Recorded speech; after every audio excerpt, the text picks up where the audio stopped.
सबसे पहले महान दार्शनिक अरस्तू ने जीवों को बांटने की कोशिश की थी। हाँ, उन्होंने पौधों को बस उनके आकार के आधार पर 3 हिस्सों में रख दिया था। बड़े पेड़, छोटी झाड़ियां और शाख यानी जड़ी बूटियां।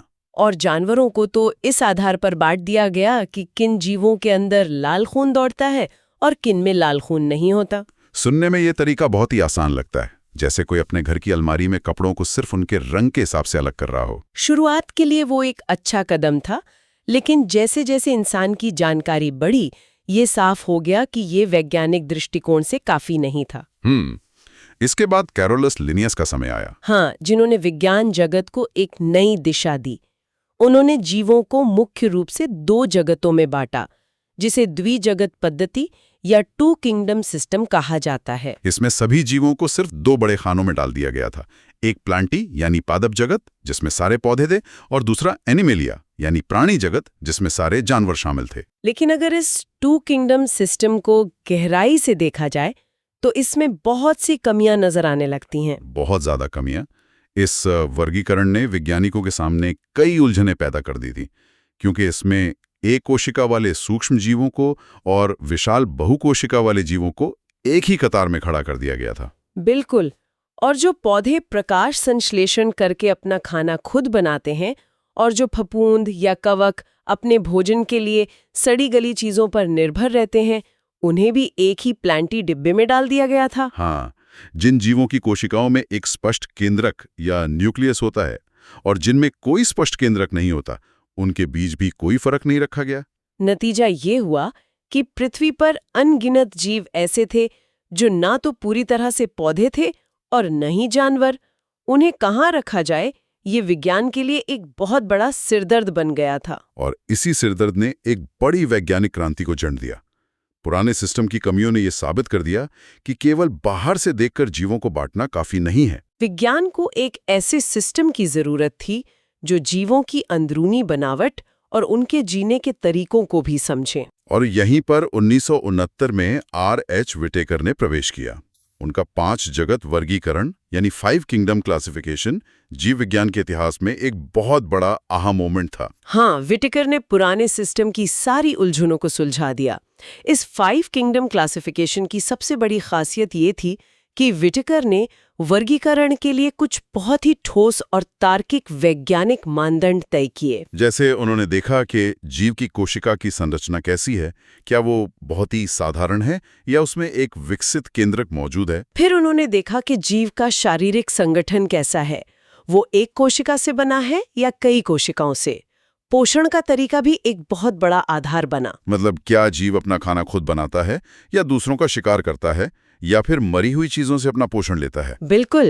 प्रजनन के तरीके और उनके विकासवादी संबंधों यानी इवोल्यूशनरी रिश्तों को भी इस वर्गीकरण का मुख्य आधार बनाया गया। और इन्हीं आधारों पर पूरी दुनिया के जीवों को 5 जगतों में बांटा गया: मोनेरा, प्रोटिस्टा, फंगाई, प्लांटी और एनिमेलिया। तो अब समय आ गया है कि इन 5 जगतों की इस अद्भुत और रहस्यमयी दुनिया में एक एक करके गोता लगाया जाए। सबसे पहले बात करते हैं किंगडम मोनेरा की।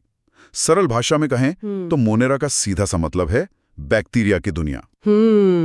ये कल्पना करना ही कितना अजीब लगता है कि सिर्फ एक मुट्ठी मिट्टी के अंदर ही सैकड़ों प्रकार के बैक्टीरिया मौजूद होते हैं। ये इतने सूक्ष्म हैं कि आंखों से दिखाई भी नहीं देते, फिर भी ये इस ग्रह के हर कोने में मौजूद हैं। बिल्कुल। और स्रोत सामग्री में यह भी बताया गया है कि इन बैक्टीरिया को उनके आकार के आधार पर बहुत ही दिलचस्प तरीके से बांटा जाता है। हाँ, जैसे कुछ बिल्कुल गोल आकार के होते हैं जिन्हें कोकस कहा जाता है। कुछ छड़ी या डंडे के आकार के होते हैं जिन्हें बैसिलस कहते हैं। कुछ का आकार कॉमा जैसा होता है। और कुछ सर्पिलाकार यानी स्पिन की तरह होते हैं जिन्हें स्पाइरल कहा जाता है।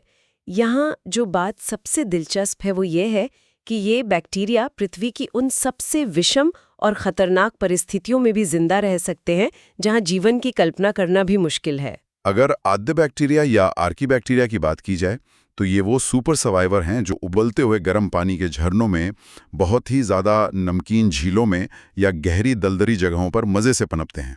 इनकी कोशिका भित्ति की संरचना बाकी सभी साधारण बैक्टीरिया से बिल्कुल अलग होती है, जो एक अभेद्य कवच की तरह इन्हें इन मुश्किल हालातों में जलने या खत्म होने से बचाती है। इसका एक बहुत ही बेहतरीन और ज़मीनी उदाहरण मिथेनोजन बैक्टीरिया है। ये गाय और भैंस जैसे जुगाली करने वाले जानवरों की आंतों में सुरक्षित रहते हैं और उनके गोबर से मीथेन गैस बनाते हैं। इसका मतलब ये हुआ कि जो बायोगैस हम ईंधन के रूप में इस्तेमाल करते हैं, उसके पीछे इन्हीं सूक्ष्म आद्य बैक्टीरिया की दिन रात की मेहनत छुपी है। क्या बात है। और इस मुनेरा जगत में आद्य बैक्टीरिया के अलावा यू बैक्टीरिया भी होते हैं, जिन्हें सच्चे बैक्टीरिया कहा जाता है। हाँ, इनकी सबसे बड़ी पहचान इनकी बहुत ही कठोर कोशिका भित्ति होती है। अगर ये चल फिर सकते हैं तो इनमें एक पूंछ जैसी संरचना होती है जिसे फ्लैजेलम कहते हैं। इसी समूह में साइनोबैक्टीरिया भी आते हैं, जिन्हें नीले हरे शवाल के नाम से जाना जाता है। ये बहुत खास है क्योंकि पौधों की तरह इनमें भी क्लोरोफिल होता है और ये प्रकाश संश्लेषण करके अपना खाना खुद बनाने में सक्षम होते हैं। और अगर रोजमर्रा की जिंदगी से इस विज्ञान को जोड़ा जाए तो ये यू बैक्टीरिया इंसानों के बहुत काम आते हैं। दूध से जो दही बनता है वो इन्हीं की वजह से जमता है। आधुनिक चिकित्सा में बीमारियों से लड़ने के लिए जो एंटीबायोटिक्स बनाई जाती हैं, उनमें भी इनका बहुत बड़ा रोल है। किसानों के खेतों में मिट्टी की उपजाऊ क्षमता बढ़ाने के लिए नाइट्रोजन फिक्स करने का काम भी यही करते हैं। और जानवरों के लिए बहुत खतरनाक है। हैजा, टाइफाइड और टिटस जैसी भयंकर बीमारियां फैलाने वाले भी यही सूक्ष्म जीव हैं। ये मोनेरा जगत की पूरी कहानी जीवन के सबसे शुरुआती रूप को दर्शाती है, लेकिन विकास की प्रक्रिया कभी रुकती नहीं है। जब जीवन ने थोड़ा और आगे कदम बढ़ाया और कोशिकाओं ने खुद को ज्यादा जटिल बनाना शुरू किया, तब जन्म हुआ विटेकर के दूसरे जगत का, kingdom protista. Kingdom protista Monera की तुलना में ये एक बहुत बड़ा एवोल्यूशनरी कदम था। सरल भाषा में से ऐसे समझ सकते हैं कि इस ग्रुप में मुख्य रूप से पानी या नमी वाली जगहों पर रहने वाले वो जीव आते हैं जो भले ही एक कोशिका वाले हों, लेकिन मोनेरा के बैक्टीरिया से कई ज्यादा एडवांस्ड होते हैं। हाँ, इनकी कोशिका के अंदर एक स्पष्ट केंद्रक होता है, जैसे किसी घर में एक अलग से सुरक्षित कमरा बना दिया गया हो। अगर इस प्रोटिस्टा जगत की गहराई में उतरें तो ये विविधताओं और अजूबों से भरा हुआ है। उदाहरण के लिए इसमें क्राइसोफाइट समूह आता है, जिसमें डाइटम शामिल हैं। इनकी शारीरिक बनावट किसी चमत्कार से कम नहीं है। डाइटम की बनावट वाकई प्रकृति की शानदार इंजीनियरिंग का नमूना है। इनकी कोशिका भित्ति बिल्कुल एक साबुनदानी की तरह होती है, जिसके दो ढक्कन एक दूसरे पर एकदम सटीक फिट हो जाते हैं। और सबसे हैरानी की बात यह है कि इनकी ये दीवारें सिलिका की बनी होती हैं, यानी एक तरह का प्राकृतिक कांच जो कभी नष्ट नहीं होता। जब ये करोड़ों डाइटम मरते हैं तो उनके कांच जैसे शरीर समुद्र की तलहटी में जमा होते रहते हैं। करोड़ों सालों में ये जमावड़ा एक बहुत बड़ी चट्टान या डायटमिक मिट्टी का रूप ले लेता है। ये मिट्टी बहुत खुरदरी होती है। इसी वजह से इंसान इसका इस्तेमाल पॉलिश करने या तेल और सिरप छानने वाले उद्योगों में करता है। यहाँ तक कि रोजमर्रा के इस्तेमाल की चीजों में भी इसका योगदान है। और इसी प्रोटिस्टा जगत में एक और समूह है जिसे यूग्लिनॉइड कहा जाता है। ये विज्ञान के लिए एक बहुत बड़ी पहेली थे, क्योंकि ये दोहरी जिंदगी जीते हैं। यूग्लिनॉइड का व्यवहार तो बिल्कुल किसी डबल एजेंट की तरह है। सही कहा। जब तक सूरज की रोशनी इन पर पड़ती है, ये शांति से पौधों की तरह प्रकाश संश्लेषण करते हैं और अपना खाना खुद बनाते हैं। लेकिन जैसे ही अंधेरा छाता है या सूरज की रोशनी नहीं मिलती, इनका रूप बदल जाता है। ये शिकारियों की तरह व्यवहार करने लगते हैं और अपने से छोटे सूक्ष्म जीवों का शिकार करके पेट भरते हैं। पौधे और जानवर दोनों के गुण एक ही जीव के अंदर। प्रोटिस्टा जगत के अजूबे यहीं खत्म नहीं होते। इसमें अवपंग कवक या स्लाइम मोल्ड्स भी आते हैं जो मृतापोषी होते हैं। ये सड़ती हुई टहनियों और पत्तों के साथ खिसकते हुए उन पर मौजूद जैविक पदार्थों को निगल लेते हैं। और सबसे खतरनाक समूह है प्रोटोजोआ का। ये पूरी तरह से दूसरों पर निर्भर रहते हैं। इनमें शिकारियों और परजीवियों की एक पूरी दुनिया बसी है। इसी प्रोटोजोआ समूह में प्लाज्मोडियम भी आता है, जिसने इंसानी इतिहास पर बहुत गहरा और विनाशकारी प्रभाव डाला है। प्लाज्मोडियम वही परजीवी है जो मच्छरों के जरिए इंसानों के शरीर में पहुंचकर मलेरिया फैलाता है। एक छोटी सी एक कोशिका वाले जीव ने सदियों से इंसानियत को कितनी बड़ी चुनौती दी है, ये सोचने पर मजबूर कर देता है। इस पूरे प्रोटिस्टा जगत को अगर एक बड़े नजरिए से देखा जाए तो ये असल में एक एवोल्यूशनरी लिंक या पुल की तरह काम करता है, जो मोनेरा के बहुत ही साधारण जीवों को आगे आने वाले जटिल बहुकोशिकीय जगतों यानी फंगाई, प्लांटी और एनिमेलिया से जोड़ता है। जीवन की जटिलता यहीं से कई अलग अलग रास्तों पर निकलती है। तो चलिए विकास के इस रास्ते पर आगे बढ़ते हुए उस तीसरे जगत की बात करते हैं जो हमारे घरों की रसोई से लेकर जंगलों तक हर जगह मौजूद है। किंगडम फंगाई यानी कवक या फफूंद का जगत। यहाँ दिमाग में एक बहुत ही मजेदार सवाल आता है, हम इंसान अपना खाना फ्रिज में क्यों रखते हैं? आखिर ठंडक में ऐसा क्या है? जवाब बहुत सीधा है। खाने को फंगाई और बैक्टीरिया के हमले से बचाने के लिए फंगाई को पनपने के लिए गर्म और नमी वाली जगह बहुत पसंद होती है। अगर किसी ब्रेड या रोटी को बाहर नमी में छोड़ दिया जाए तो कुछ ही दिनों में उस पर रुई जैसे जाल दिखने लगते हैं, जो असल में फंगाई ही है। फंगाई की दुनिया अपने आप में एक अलग ही साम्राज्य है। ये जीव अपना खाना खुद नहीं बनाते बल्कि दूसरों से लेते हैं। ये मरे हुए और सड़े गले पदार्थों से अपना पोषण खींचते हैं, इसलिए इन्हें मृतजीवी या हीटरोट्रॉफिक कहा जाता है। इनकी शारीरिक संरचना बहुत ही अनोखी होती है। अगर यीस्ट को छोड़ दिया जाए, जो कि सिर्फ एक कोशिका वाला होता है, तो ज्यादातर फंगाई की संरचना लंबे, पतले और बेलनाकार धागों जैसी होती है। इन धागों को कवक तंतु या हाइफे कहते हैं, और जब ये धागे आपस में मिलकर एक बड़ा जाल बना लेते हैं तो उसे कवक जाल या माइसेलियम कहा जाता है। और इंसान के इतिहास में इस फंगाई जगत का योगदान बहुत गहरा रहा है। एक तरफ यीस्ट है, जिसका इस्तेमाल सदियों से ब्रेड और बियर बनाने के लिए किया जा रहा है। दूसरी तरफ पेनिसिलियम नाम का फंगाई है, जिसने चिकित्सा की दुनिया में क्रांति ला दी।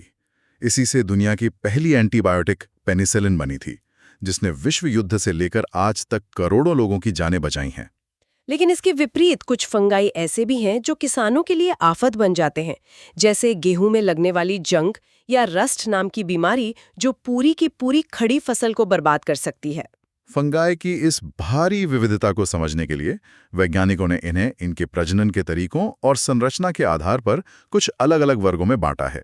अगर इसे बिना भारी तकनीकी शब्दों के समझा जाए तो इसका एक बड़ा वर्ग है एस्कोमाइसिटीज, जिन्हें आमतौर पर थैली कवक या सैक फंगाई कहते हैं। इसी वर्ग में न्यूरोस्पोरा नाम का एक फंगाई आता है। न्यूरोस्पोरा तो वैज्ञानिकों का बहुत ही चहेता फंगाई है। जेनेटिक्स या आनुवंशिक विज्ञान के जितने भी प्रयोग होते हैं, उनमें इसका इतना ज्यादा इस्तेमाल किया जाता है कि वैज्ञानिक इसे पादप जगत का ड्रोसोफिला या लैब्राइड तक कहते हैं। इसी तरह फंगाई का दूसरा बड़ा वर्ग है बेसिडियोमाइसिटीज। यह नाम भले ही भारी लगे, लेकिन हम सब इससे बहुत अच्छी तरह वाकिफ है, क्योंकि हमारे जाने पहचाने मशरूम इसी समूह में आते हैं। और फिर एक बहुत ही दिलचस्प वर्ग आता है जिसे ड्यूटेरोमाइसिटीज कहा जाता है। इसे अपूर्ण कवक या इम्परफेक्ट फंगाई का नाम दिया गया है। अपूर्ण कवक ड्यूटेरोमाइसिटीज को किसी वेटिंग रूम या मिस्ट्री मैन की तरह समझा जा सकता है। वैज्ञानिकों ने इस ग्रुप को इसलिए बनाया है क्योंकि इसमें शामिल फंगाई के सिर्फ अलैंगिक यानी एसेक्सुअल प्रजनन का ही पता चल पाया है। जब तक ये रहस्य नहीं सुलझता कि ये लैंगिक प्रजनन कैसे करते हैं, इन्हें इसी वेटिंग रूम में रखा जाता है। और जैसे ही भविष्य में इनके लैंगिक चक्र की खोज हो जाती है, उन्हें आदर के साथ उनके सही ग्रुप यानी एस्कोमाइसिटीज या बेसिडियोमाइसिटीज में ट्रांसफर कर दिया जाता है। ये विज्ञान की ईमानदारी को दिखाता है कि जब तक पूरी जानकारी न हो तब तक चीजों को अपूर्ण मानकर जांच जारी रखी जाए। इस तार्किक वर्गीकरण के बाद जब हम आगे बढ़ते हैं तो प्लांटी और एनिमेलिया जगत आते हैं। क्योंकि दुनिया का हर इंसान पेड़ पौधों और जानवरों की बुनियादी संरचना से बहुत अच्छी तरह वाकिफ है, इसलिए जीव विज्ञान के इस स्रोत सामग्री में इन पर बहुत ही संक्षेप में चर्चा की गई है। प्लांटी जगत में वो सभी बहुकोशिकीय जीव आते हैं जिनमें क्लोरोफिल होता है और जो प्रकाश संश्लेषण की मदद से सूर्य की ऊर्जा को अपने भोजन में बदल लेते हैं। इनकी कोशिकाओं के चारों तरफ सेल्यूलोज की बनी एक मजबूत दीवार होती है, जिसे सेल वॉल कहते हैं। वहीं दूसरी तरफ एनिमेलिया जगत है। इसमें वो बहुकोशिकीय जीव आते हैं जिनकी कोशिकाओं में कोई दीवार या सेल वॉल नहीं होती। इंसान से लेकर हाथी और कीड़े मकोड़ों तक सभी इसी जगत का हिस्सा हैं। ये अपना खाना खुद नहीं बना सकते, इसलिए ये अपने भोजन के लिए सीधे तौर पर या घुमा फिराकर पूरी तरह से प्लांटी जगत पर ही निर्भर रहते हैं। तो इसका क्या मतलब है? हमने मोनेरा के बैक्टीरिया से लेकर प्रोटिस्टा के डाइटम, फंगाई के मशरूम और फिर पौधे और जानवरों तक व्हिटेकर के इन पांचों जगतों की आलीशान दुनिया की सैर कर ली। ऐसा लगता है जैसे पृथ्वी का हर जीव इस 5 जगत वाले घर में अपनी सही जगह पर सेट हो गया है। लेकिन रुकिए, स्रोत सामग्री एक बहुत ही चौंकाने वाला मोड़ लेती है। पृथ्वी पर कुछ ऐसे रहस्यमयी जीव भी मौजूद हैं जिन्हें व्हिटेकर के इस 5 किंगडम के सिस्टम में घुसने की अनुमति ही नहीं मिली। वे बेचारे पूरे क्लासिफिकेशन सिस्टम से ही बाहर रह गए। और वे रहस्यमयी और नियम तोड़ने वाले जीव हैं वायरस, वायरॉइड, प्रियॉन और लाइकेन। विटेकर के सिस्टम ने इन्हें बाहर का रास्ता इसलिए दिखा दिया क्योंकि उस वर्गीकरण का सबसे पहला और बड़ा नियम था कोशिका संरचना। वायरस और उनके जैसे जीवों को वैज्ञानिक एक पूरी तरह से जीवित कोशिका मानते ही नहीं है। वे जीवन और निर्जीव के बीच की एक बहुत ही धुंधली रेखा पर खड़े हैं। वायरस की कहानी सच में किसी साइंस फिक्शन फिल्म से कम नहीं लगती। इसे समझने के लिए एक आधुनिक उदाहरण लेते हैं। ये सिर्फ प्रोटीन और थोड़े से जेनेटिक मटेरियल यानी डीएनए या आरएनए से बने होते हैं। जब ये किसी भी जीव के शरीर से बाहर होते हैं तो एकदम निर्जीव क्रिस्टल की तरह पड़े रहते हैं। लेकिन जैसे ही वो यूएसबी किसी कंप्यूटर में लगाया जाता है, वो पूरे सिस्टम को हैक कर लेता है। ठीक वैसे ही जब कोई वायरस किसी जीवित कोशिका के अंदर घुसता है तो वो एकदम से जिंदा हो जाता है और उस कोशिका की पूरी मशीनरी पर कब्जा करके अपनी खुद की अनगिनत कॉपी बनाने लगता है। सामान्य सर्दी जुकाम, फ्लू और एड्स जैसी खतरनाक और जानलेवा बीमारियां इन्हीं हैकर जैसे वायरस की वजह से होती हैं। वर्गीकरण से बाहर रखे गए जीवों में वायरस के अलावा लाइकेन का नाम लेना भी बहुत जरूरी है। अगर प्रकृति में सहयोग और एक दूसरे के सहारे जीने का सबसे बेहतरीन और सफल उदाहरण देखना हो तो वो लाइकेन है। ये कोई एक जीव नहीं है, बल्कि ये शैवाल और कवक का एक साथ मिलकर रहना है। इस रिश्ते में दोनों का फायदा है। शैवाल के पास क्लोरोफिल होता है, इसलिए वो प्रकाश संश्लेषण करके दोनों के लिए खाना पकाता है। बदले में कवक उस शैवाल को एक सुरक्षित रहने की जगह देता है और अपनी लंबी जड़ों जैसे जालों से मिट्टी से पानी और जरूरी खनिज खींचकर शैवाल तक पहुंचाता है। ये तो प्रकृति का अपना एक साझा परिवार या एक परफेक्ट रूममेट वाली स्थिति हो गई। इन दोनों का रिश्ता इतना गहरा और मजबूत होता है कि अगर प्रकृति में किसी पेड़ की छाल या पत्थर पर उगते हुए लाइकेन को देखा जाए तो कोई अंदाजा ही नहीं लगा सकता कि ये असल में दो बिल्कुल अलग-अलग जीव हैं जो एक ही शरीर की तरह बर्ताव कर रहे हैं। लाइकेन की एक और बहुत बड़ी खासियत है जो सीधे तौर पर पर्यावरण से जुड़ी है। लाइकेन प्रदूषण के बहुत ही संवेदनशील और सटीक संकेतक होते हैं। जिन इलाकों की हवा में प्रदूषण का स्तर बढ़ जाता है, खासकर सल्फर डाइऑक्साइड जैसी जहरीली गैस का, वहां लाइकेन तुरंत मर जाते हैं या उगना बंद कर देते हैं। यानी बिना किसी मशीन के ये प्रकृति का अपना एयर क्वालिटी मीटर है जो बताता है कि हवा कितनी साफ या खराब है। तो इस पूरी गहरी चर्चा का सार क्या निकलता है? किसी के मन में ये सवाल आ सकता है कि इन सूक्ष्म जीवों, फंगाई और वर्गीकरण के इतिहास को जानना इतना जरूरी क्यों है? दरअसल हमारी दुनिया और प्रकृति में इतनी ज्यादा विविधता है कि बिना एक सटीक और वैज्ञानिक वर्गीकरण प्रणाली के हम अपने आसपास की दुनिया को कभी समझ ही नहीं सकते। अगर हम ये नहीं जानेंगे कि कौन सा बैक्टीरिया किस ग्रुप का है, तो हम नई एंटीबायोटिक्स और बीमारियों का इलाज कैसे ढूंढेंगे? अगर हम फंगाई को नहीं समझेंगे तो अपनी फसलों को बर्बाद होने से कैसे बचाएंगे? ये वर्गीकरण ही वो नक्शा है जो बताता है कि मोनेरा से लेकर इंसान तक पूरा इकोसिस्टम एक दूसरे से कैसे जुड़ा हुआ है। हर एक छोटे बड़े जीव की इस पृथ्वी पर एक तय भूमिका है। ये वर्गीकरण प्रणाली हमें यह स्पष्ट रूप से दिखाती है कि जीवन ने समय के साथ खुद को कितनी अलग-अलग शक्लों और रणनीतियों में ढाला है। लेकिन विज्ञान का सबसे बड़ा नियम यही है कि वह कभी अंतिम नहीं होता। जैसे जैसे नई तकनीक और नई समझ सामने आती है, विज्ञान खुद को बदलता रहता है। बिल्कुल, और इसी बदलाव की गुंजाइश के साथ इस विस्तृत विश्लेषण को खत्म करते हुए हम एक बहुत ही गहरा विचार सोचने के लिए छोड़ना चाहते हैं। हमने इस चर्चा में देखा कि कैसे वायरस को सजीव और निर्जीव के बीच के एक अटकी हुई कड़ी माना जाता है और उन्हें इस शानदार 5 जगत वर्गीकरण में कोई जगह ही नहीं मिली। जरा सोचिए, विज्ञान हर दिन नए मुकाम छू रहा है। भविष्य में अगर अंतरिक्ष खोजकर्ताओं को किसी दूसरे ग्रह पर जीवन मिल जाए या फिर पृथ्वी के ही गहरे समुद्रों में जहां आज तक किसी पनडुब्बी ने गोता नहीं लगाया है, वहां बिल्कुल ही अलग तरह का जीवन मिल जाए, एक ऐसा जीवन जिसकी संरचना हमारे जाने पहचाने डीएनए, आरएनए या कोशिकाओं से बिल्कुल ही अलग हो, तो क्या विटेकर का ये 5 जगत वर्गीकरण उस नए जीवन को समझने और वर्गीकृत करने के लिए काफी होगा? या फिर हमारे वैज्ञानिकों को एलियंस और उस पूरी तरह से अनजान जीवन के लिए एक नया छठा किंगडम बनाना पड़ेगा? ये एक ऐसा सवाल है जो विज्ञान की अनंत संभावनाओं के दरवाजे खोलता है। अपने आसपास की दुनिया, पेड़ पौधों और सूक्ष्म जीवों को इस नए वैज्ञानिक नजरिए से देखने की कोशिश करते रहें। प्रकृति के पास अभी भी बहुत से ऐसे रहस्य हैं जो इंसानी समझ से बाहर हैं और जिनके लिए शायद हमें नई श्रेणियों की जरूरत पड़ेगी। इसी विचार के साथ जीवन के इस अद्भुत वर्गीकरण की खोजबीन जारी रखें।